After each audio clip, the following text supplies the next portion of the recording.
Okay, in prokaryotes is the DNA, it is almost in a circular. Okay, so lacks of chromatin organization, hence termed genopore. In eukaryotes, this organization is much more complex. என்ன ப்ரோகேரியாட்ஸை காட்டிலும் யூகேரியாட்ஸில் என்னது அந்த length of the DNA ரொம்ப கிரேட்டராக இருக்கும். So much more complex. chromatin is formed by a series of repeating units called nucleosomes. So அப்போ அந்த chromatin fibre எப்படி presence ஆகிருக்கு, நிறைய ரிப்பீட்டிங் யூனிட்ஸ்னாலான ஒரு சீரீஸ்னாலானது. அதுதான் நம்ம என்னன்னு சொல்கிறோம், nucleosomes. So the Kornberg proposed a model for the nucleosome in which two molecules of the 4 histone proteins. So the nucleosome அப்படின்னா என்ன, அந்த ஸ்ட்ரக்சரை யார் சொன்னார், கார்ன்பெர்க்னு சொல்லக்கூடிய scientist has proposed the model for the nucleosome in which two molecules of 4 histone proteins. அதில் என்ன presence ஆகிருக்கு, 2 மாலிகுல் இருக்குது. அது ஒவ்வொரு மாலிகுல்ஸும் எதால் ஆனது, 4 ஹிஸ்டோன் ப்ரோட்டீன்ஸ்னால ஆனது. H2A, H2B, H3, H4 அப்படின்னு சொல்லக்கூடிய ஹிஸ்டோன் ப்ரோட்டீன்ஸ்னால் ஆனது. Are organised to form a unit of 8 molecules. So ஒவ்வொன்றுக்குள்ளேயும் இந்த 4 ஹிஸ்டோன், அப்போ ரெண்டு இதை சேர்த்து என்னது 8 மாலிகூல்ஸ். ஓகே, ஸோ அதை நம்ம 8 மாலிகூல்ஸாக இருக்கிறதுனால நம்ம அதை என்னன்னு சொல்கிறோம், ஹிஸ்டோன் ஆக்டோமியர். ஆக்டோனால 8, histone octamer. So the negatively charged DNA is wrapped around the positively charged histone atomer to form a structure called nucleosome. So nucleosome சொல்லக்கூடிய ஒரு ஸ்ட்ரக்சர் ஃபார்ம் ஆகுது. அந்த ஸ்ட்ரக்சர் எப்படி ஃபார்ம் ஆகுது, 2 மாலிகுல்ஸ் ஆஃப் 4 ஹிஸ்டோன் ப்ரோட்டீன்ஸ்னால் ஆனது. அந்த ஹிஸ்டோன் ப்ரோட்டீன்ஸ் என்னது, H2A, H2B, H3, H4 அப்படின்னு சொல்லக்கூடிய 2 மாலிகூல். இது ஒரு மாலிகூல், அதே மாதிரி இன்னொரு molecule. So 4 histone proteins of the 2 molecules organized to form a unit. That unit it is contains in a 8 molecule. So it is known as histone atomer. So the negatively charged DNA is wrapped around the positively charged histone atomer. So the DNA அது மேலே அது வந்து ஒரு negatively charged, அது மேலே ஒரு இது மாதிரி என்ன இருக்குது, பாசிட்டிவ்லி சார்ஜ்டு ஹிஸ்டோன் ஆக்டோமியர் ப்ரெசன்ஸ் ஆகிருக்கு. அப்படி ப்ரெசன்ஸ் ஆகி தான் எதை ப்ரொடியூஸ் பண்ணியிருக்கு, ஸ்ட்ரக்சர் ஆஃப் அ நியூக்ளியோசோம்.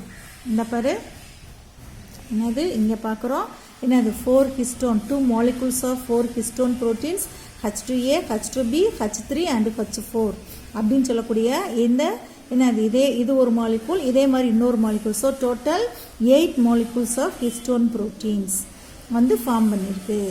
ஓகேவா? ஸோ இங்கே இருக்கக்கூடிய இந்த டிஎன்ஏ என்னது, நெகட்டிவ்லி சார்ஜ். இந்த நெகட்டிவ்லி சார்ஜ் இருக்கக்கூடிய இந்த டிஎன்ஏ என்ன ஆகுது, it is wrapped around the positively charged histone octamer. இது மேலே சுற்றி இந்த மாதிரி ஒரு கட்டு மாதிரி ரவுண்டு ரேப்பிட் அரவுண்டு அந்த டிஎன்ஏ சுற்றி என்ன இருக்குது, இந்த histone octamer. Histone octamer is the positively charged, அது அப்படியே ரவுண்டாக கட்டி இருக்குது. So it is the repeating units. So this is farming in a nucleosome. Can you understand the nucleosome? A typical nucleosome contains this, each and every typical nucleosome that is contains 200 base pairs of double helix. இது ஒவ்வொன்றுக்குள்ளேயும் 200 base pairs, இதே மாதிரி இருக்கக்கூடிய 200 base pairs எதில் இருக்குது, இந்த நியூக்ளியோசோம்ஸில் presence ஆகிருக்கு. So the histone atomeres are in close contact and the DNA is coiled the outside of it.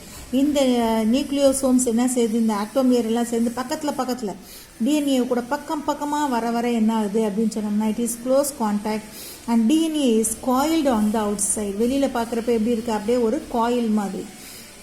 இது இந்த டிஎன்ஏ வெளியில் இந்த ஆக்டோமியர்னால அப்படியே காயில் பண்ண மாதிரி சுற்றி கட்டப்பட்ட மாதிரி ப்ரெசன்ஸ் ஆகிருக்கு. So the neighbour nucleosomes are contact by the linker DNA. இது என்ன செய்யுது, இந்த பக்கத்தில் இருக்கக்கூடிய இந்த நெய்பர் டிஎன்ஏ இது ரெண்டும் கான்டாக்ட் ஆகுது. எதன் மூலமாக கான்டாக்ட் ஆகுது, DNA linker of a DNA H1 molecule. இந்த H1 மாலிகூல்ன்றது ஒரு லிங்கர். அது என்ன செய்யுது, ஒரு நியூக்ளியோசோமையும் இந்த ஆக்டோமியர்ஸ் உள்ள இந்த ஒரு நியூக்ளியோசோமையும் இன்னொரு நியூக்ளியோசோமையும் அப்படியே லிங்க் ஆகி கான்டாக்ட் பண்ணி பக்கத்தில் கொண்டு வர்றது தான் என்னது, இந்த linker molecule. That is known as the H1 molecule.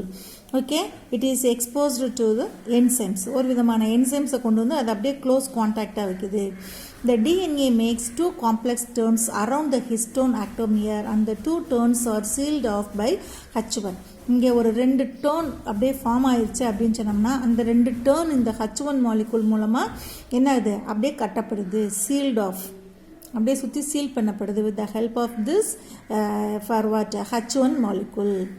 Okay, so the chromatin lacking H1 has a beads of on a string appearance in which DNA enters and leaves the nucleosomes at random places. எப்போ இந்த chromatin lacking, இந்த chromatin lackingல இந்த H1 molecule இல்லாமல் இருக்குதோ, this chromatin is lacking of a H1 molecule has beads on a string. எப்படி அந்த string மேலே ஒவ்வொரு beads மாதிரி, beadsனா என்ன, உருண்டைகள், ஒரு உருளை சின்ன சின்ன beads மாதிரி.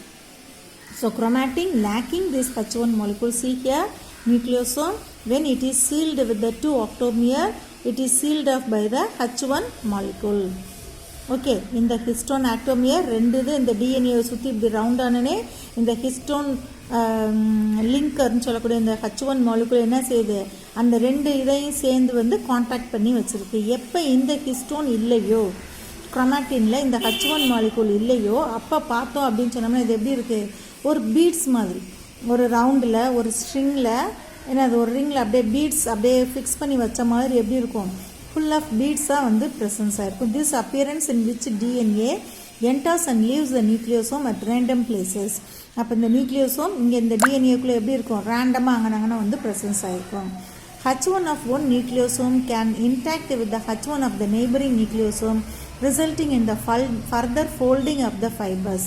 ஸோ இந்த H1 மாலிகுல் என்ன செய்யுது, பக்கத்தில் உள்ள இந்த நியூக்ளியோசோமை சேர்த்து ஒன்றா கட்டி வைக்கிறதுனால ஃபோல்டிங்காக அப்படியே இருக்குது, அப்படியே ஒரு ராங் இந்த மாதிரி ஃபைபர் மாதிரி மாறுது. பக்கத்தில் பிடிச்சி கட்டி வைக்கிறதுனால long chromatin fiber, folding of the fiber it is forming. The chromatin fibers in interface nuclei and mitotic chromosomes have a diameter that vary between 200 to 300 nanometer. So this chromatin fibers, okay, in the stage of interface in the beginning stage of a cell division, that interface nuclei and the mitotic chromosomes have a diameter, then it is involving in the mitosis process. So that time the chromosome having the diameter vary between 200 to 300 nanometer. That nanometer, the diameter, it is difference between 200 to 300 nanometer and represent inactive chromatin. Okay, then a 30 nanometer fiber arises from forming of nucleosome. The chain is known as solenoid. So in the chromatin fibers 30 nanometer fibers arising, it is forming with the help of this nucleosome, folding nucleosome, it is forming in a chain. That chain, that is known as the solenoid structure.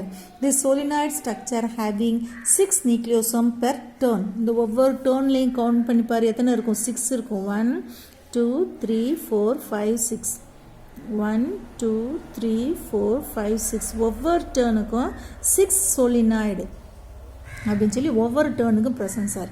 This structure is stabilised by interaction between different H1 molecule.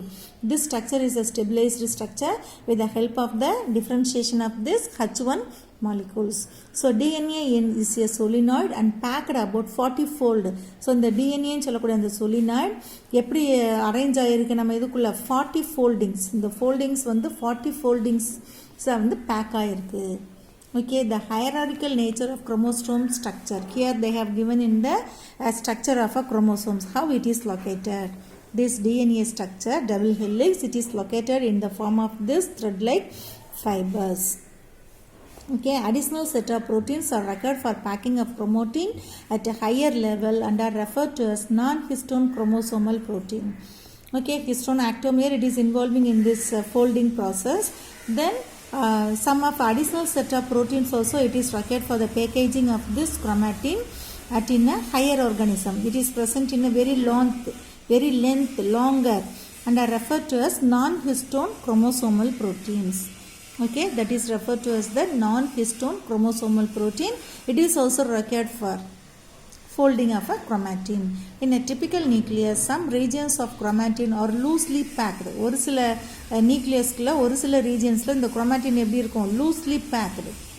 okay, and is referred to as euchromatin. The chromatin that is tightly packed, that is known as the heterochromatin.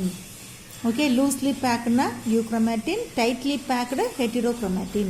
Euchromatin is transcriptionally active. Transcription, it is involving in the process of transcription. I told no, DNA, it is converted, it is produced into the RNA. That process is known as the transcription. So here loosely packed euchromatin, it is involving in a transcription. So the DNA transcriptionally active and heterochromatin transcriptionally inactive. இங்கே டைட்டாக இருக்கிறது என்ன செய்யாது, இந்த டிரான்ஸ்கிரிப்ஷனில் இன்ஆக்டிவாக இருக்கும். Loosely back ஆனது என்ன செய்யும், இந்த டிரான்ஸ்கிரிப்ஷனில் இன்வால்வ் ஆகிருக்கும். தட் ப்ராசஸ் டிரான்ஸ்கிரிப்ஷன்னாலே என்னது, DNA, it is converted into the RNA. That process is known as the transcription. Can you understood how the DNA, it is packed inside the cell. Okay, nucleus is a small in structure. Again and again you must read, you will understand this. With the diagram you must read and see again and again, you will understand. It is very difficult to understand this structure, replication, everything, but we can understand. Okay, thank you.